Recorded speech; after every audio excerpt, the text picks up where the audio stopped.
अस्सलाम वालेकुम बच्चों। एक्विलिब्रियम क्या है? एक्विलिब्रियम बच्चे इसकी काफी सारी डेफिनेशंस हैं। तो स्टार्ट करते हैं। एक्विलिब्रियम क्या है, पहले एग्जांपल से आपको समझाता हूँ।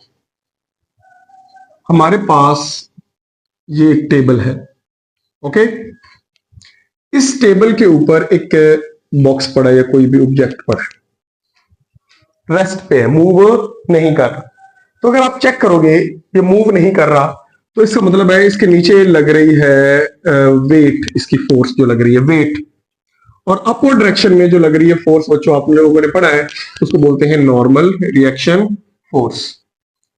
तो इस टाइम इसके ऊपर यहाँ पे दो फोर्सेस एक्ट कर रही हैं। अब आपको पता है कि जितना वेट होता है उतनी ही नॉर्मल रिएक्शन फोर्स इसके ऊपर एक्ट करती है। तो अगर मैं नेट फोर्स फाइंड करूं, नेट फोर्स इसके ऊपर अगर हम फाइंड करें, तो नेट फोर्स होगी हमारे पास अपवर्ड को, नेट फोर्स अब हम अगर फाइंड करना चाहें तो अपवर्ड लग रही है नॉर्मल रिएक्शन फोर्स, तो इसको मैं एफ एन का नाम दे रहा हूं, नॉर्मल रिएक्शन फोर्स। अपवर्ड को मैं पॉजिटिव ले रहा हूं, माइनस डाउनवर्ड लग रहा है वेट, तो डब्ल्यू हो गया वेट, ओके।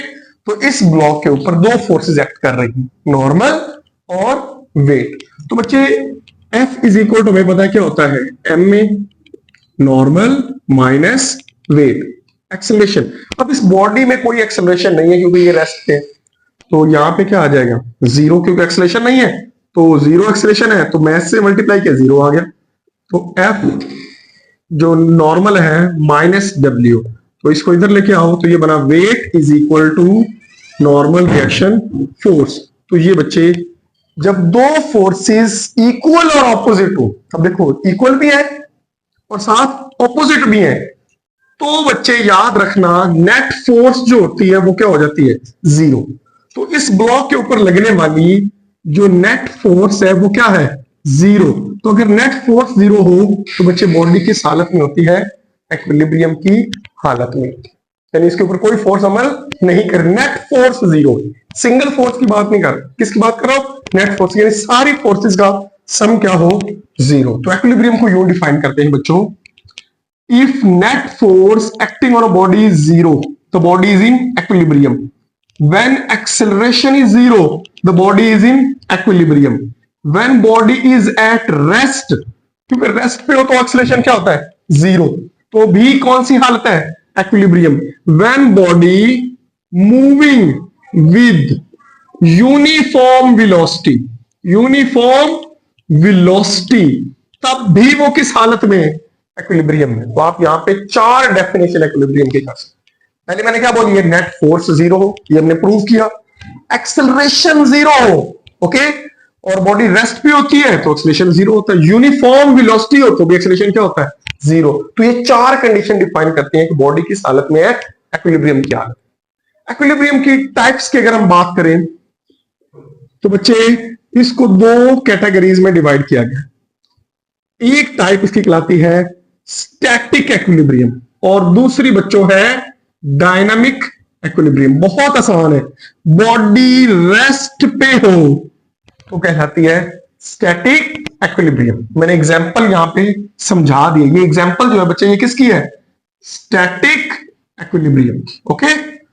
तो बॉडी रेस्ट पे हो, when body is at rest called static equilibrium. मैं लिख भी देता हूं, when body is at rest called static equilibrium। और बच्चे अगर बॉडी मूव कर रही हो विद यूनिफॉर्म वेलोसिटी, बॉडी किसके साथ मूव कर रही है, यूनिफॉर्म वेलोसिटी, कांस्टेंट वेलोसिटी, यानी ये देखें ऐसे मूव कर रही है, तो बॉडी में ना वेलोसिटी बढ़ रही है ना कम हो रही है, सेम जा रही है, तो भी क्या है, डायनामिक एक्विलिब्रियम। इसका क्या मतलब है, आपको पता है यूनिफॉर्म वेलोसिटी है, इसका मतलब है change in velocity, velocity change क्या है, जीरो। इसका मतलब है बच्चे एक्सेलरेशन होता है rate of change of velocity.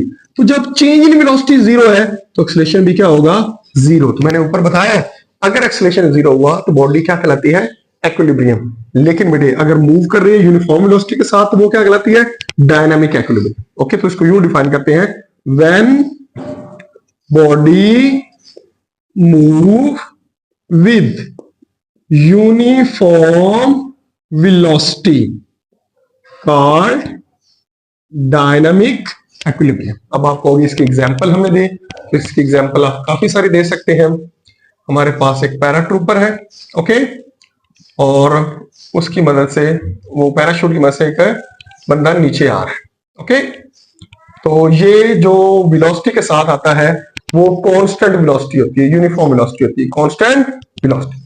अब नीचे आ रहा है, इसके ऊपर लग रही है फोर्स वेट, और ऑपोजिट डायरेक्शन में लग रही है ड्रैग फोर्स, क्योंकि जो हवा की फोर्स होती है बच्चे, उसको हम नाम देते हैं ड्रैग फोर्स। उसी तरह एफ नेट हम निकालेंगे, अपवर्ड को पॉजिटिव ले लो, ड्रैग फोर्स को, वेट को ले लो नेगेटिव डाउनवर्ड को, F D minus W. F is equal to होता है M A, F D minus W.